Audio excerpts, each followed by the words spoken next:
lancée. La pétition s'adressait au diaspora des Amériques, États-Unis, Canada, de l'Europe, l'Asie et de l'Afrique. Voilà. Et ils ont répondu, ils sont là. Il n'y a pas que la diaspora du Canada ou de Paris. Qui parle là? Moi, éviter les polémiques. Et puis surtout, je voulais revenir. Suivez un peu ici. Suivez un peu là, au pardon. C'est mieux. Il y a une parole. C'est une journée. C'est une journée, beaucoup d'attentes. Ouais. Ah, ça c'est même le mot. Moi j'ai toujours pensé par l'expérience qu'il est toujours bon de préétablir un canevas. Un canevas. On donne lecture du canevas. Si l'Assemblée pense que c'est pas ça, rapidement on réflexionne comme nous, on le complète. Que d'arriver main vide, but idéal, c'est tellement clair, c'est bien. Bon, maintenant, il faut travailler. C'est là où ça devient difficile parce qu'il s'agit de gérer 45 conseils. Là, on a commencé. Ah oui, je dis bien. Merci. Mais ça ne m'inquiète pas. Pourquoi? C'est compte tenu de l'attitude des Congolais que nous sommes. Pour prendre que mes compatriotes de Paris. Mes compatriotes de Paris pensent qu'ils sont plus occupés que les autres. Combien de fois ai-je proposé de nous retrouver un mercredi? En Amérique, on se retrouve là. En Amérique, là. Dans le Canada, États-Unis. Toutes les réunions se tiennent en semaine. Ce n'est pas en week-end comme chez vous ici. Les réunions de travail se tiennent en semaine. Le week-end, c'est pour la famille. Et la mentalité anglo-saxonne. Donc, mais ici, quand on dit, oh, je vais au travail. Alors, l'autre ne travaille pas. Vous dites qu'un jour, mais combien de jours voulez-vous qu'on vous donne? Allons-y à Genève. Une fois que nous allons nous sentir qu'il y avait vraiment du travail à faire, alors nous allons nous donner 2 ou 3 jours supplémentaires. Dans un autre pays, par exemple, on aura déjà l'élan.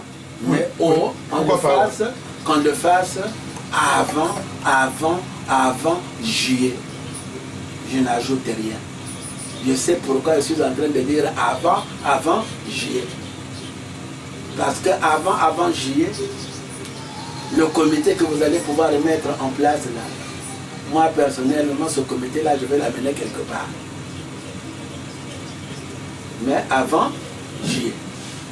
Si vous pensez que un jour c'est trop raccourci, commençons premièrement par Genève. Il y a des gens de l'Italie qui sont ici, qui m'ont dit, bon, écoutez, moi je ne peux pas faire 2 voyages, venir à Paris et puis me rendre à Genève. Je serai à Genève. Bon, mais je voulais poser un peu des questions par rapport au problème de logistique, parce qu'il y a des gens aussi qui nous ont dit qu'ils excitent, parce que, bon, l'hébergement, on sait tous que la vie en Suisse coûte cher. Ça, je vais t'interrompre, c'est ça le Congolais. Ou tu fais la politique, ou tu ne fais pas de la politique. Si tu veux faire la politique avec le ventre, c'est au Congo. Nous sommes en Occident. En Occident, quand on fait la politique, le ventre, tu t'occupes de ton ventre, toi seul. Mais la logistique, moi d'accord. Et voilà. La politique, quand tu as accepté d'aller en politique, il faudrait savoir que la politique, c'est un sacerdoce. La politique demande beaucoup de sacrifices. C'est cher. Mais moi, j'ai payé combien? Combien ça m'a coûté pour venir vous rencontrer? Et combien j'ai perdu pour être venu ici? Bon, c'est vrai que je n'ai pas envie de vous le dire. Mais si vous apprenez ce qui m'est arrivé, rien qu'en quittant de chez moi. Parce que j'ai fait un long voyage.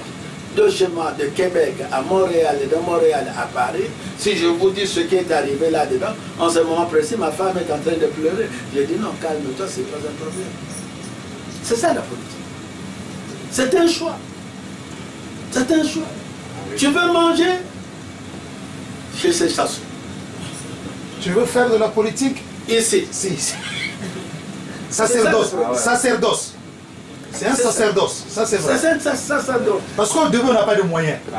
La structure n'a pas de moyens. oui, Donc c'est chacun qui doit participer à sa manière. Moi j'arrive, c'est qui m'a accueilli. Je suis à l'hôtel. Ah. Payer mon hôtel. Non, la politique c'est vrai, il me l'a rappelé tantôt là. On ne peut pas faire de la politique sans... Non, sans argent, il n'y a pas de politique. C'est ça. Parce que le seul truc, là, nous parlons là, que nous roulons par terre, que nous allons au ciel, que nous faisons quoi? Si la structure se met en place, il faut savoir que dans cette structure-là, il faut préparer une structure financière pour soutenir cette structure politique. Parce que sans la structure financière, la politique n'existera jamais, jamais. Ça, ne vous en faites pas. Parce que vous avez vu les pseudo opposants du Congo, ils sont tous les jours en Pila, le soir. Ils sont tous les soirs en Pila. Parce que il n'y a pas. Ici en France, on voit les gens comme Le Pen, s'ils continuent à faire de la politique parce qu'ils ont besoin de la maille. Et puis il a utilisé son... Ils ont besoin de la maille. Le potentiel parce que sans argent, héritage. vous ne faites... Familial et héritage qu'il a obtenu auprès de... Oui, mais peu importe, il avait compris qu'il faut que tout de l'argent pour faire de la politique.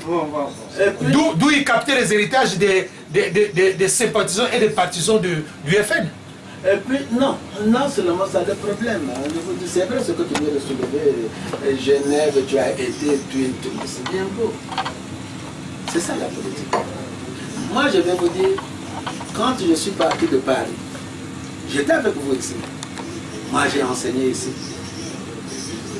Quand je suis parti d'ici, pour la conférence nationale, j'étais enseignant ici.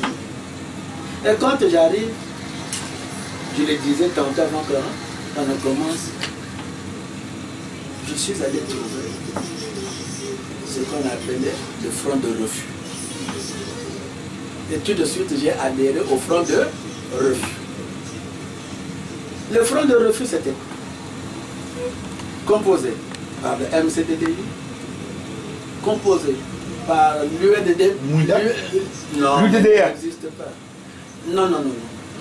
Le front de refus, c'est MCDDI, le front de refus. L'UN, le parti de Nzela, comment on appelle ça? L'UNPD. Donc c'est l'UNPD. Le front de refus, c'est le RDD. Le front de refus, c'est le RPR, là, lequel j'ai dans mon parti. Le front de refus, c'est le parti de Mbemba, Mbemba Martin. Le front de refus, c'est l'UP, ouais. Le front de refus, c'est le parti de... Le RDP, ça n'existe pas. Non, ça n'existe pas. Ça n'existe pas là. Eux tous, la RDP, tous les apparatchiks du PCT étaient dans l'UNDP avec comme président futur Pascal Lissouba. Ouais. Parce qu'il y a des choses que vous ne connaissez pas. Donc, c'est ça. Bref, nous étions combien? Nous étions à peine 13 partis. Nzumangele avait son parti, Ngayo avait son dans le... Non, mais ça c'est après. Non, c'est le front de refus. Il n'y a même que 13 partis. Quand on est dans le front de refus, nous sommes que 13 partis. Et puis, le PCT et ses apparentés, le PCT n'avait que 2 apparentés. C'est, comment on appelle, l'UPRN de Mathias Nzon, CNDD, de Lambert Ngadibala.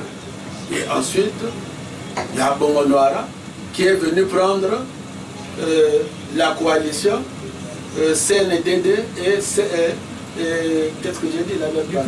Et l'UPRN qui a formé l'AND. Et là, si vous l'avez entendu, l'AND, c'était tout. Avant qu'on ne rentre en conférence nationale, voilà tout ce qui existe. Mais je vous dis, très sincèrement, on en a parlé ici. Si Bernard Kolela avait un petit peu de moyens, peut-être qu'il n'allait pas tomber dans le piège de Sassou. Moi, quand je suis allé retrouver Bernard Kolela, en partant de la France, dans sa maison OCH de marché total, là, j'avais pitié de lui. La pauvre maison qu'il a essayé de commencer de construire, qui était derrière là, n'avait même pas de fenêtre.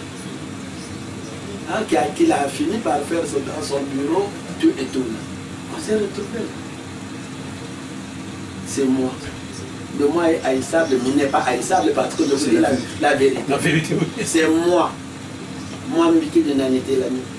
Puisque nous avons constitué, après notre conférence, la première conférence que nous avons eue sur Ambamou Palace, pour dire non à la loi 29 du 29 décembre 1990 instituant les partis politiques. Que Sassou Nguesso a repris là, dans sa nouvelle loi. Là. Ce n'est que ça. Moi, je l'ai à Québec. Et quand on se retrouve au mois de janvier, parce que moi, je suis arrivé en janvier là-bas, on a tenu notre conférence de presse. Et après, j'ai dit, on avait décidé que ça tourne. Hein, la présidence, on n'était pas nombreux. Chaque semaine, chaque chef de parti allait prendre la présidence et puis on allait se retrouver là-bas. On n'a eu que 3 réunions.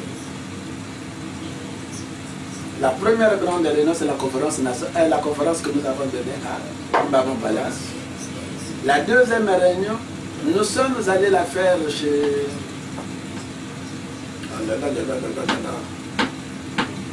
quelque part vers l'ancienne radio. Et la troisième réunion, nous sommes allés chez Moussé. C'est à partir de chez Moussé que j'ai été chez Bernard Ondela. Peu à son âme. Mais je l'ai dit, j'ai les documents. J'ai dit, grand frère, si tu veux être président de la République, il ne faut pas suivre les apparatchiks de société. Ils sont là pour se servir de ton nom, pour être des opposants. Ils sont là pour se servir de ton nom. Tu veux vraiment être président de la République? Pour combattre l'ennemi, il faudrait le pénétrer. Nous sommes là, cherchant à rencontrer Denis Sassou Nguesso. On a lui dire de vivre quoi?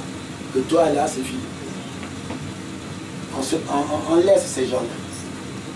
Que la véritable opposition, moi, jeune, je connaissais ce que tu avais à faire. Je suis venu, c'est toi. Le plus grand opposant que je connais, c'est toi. Il me dit, ah, petit frère,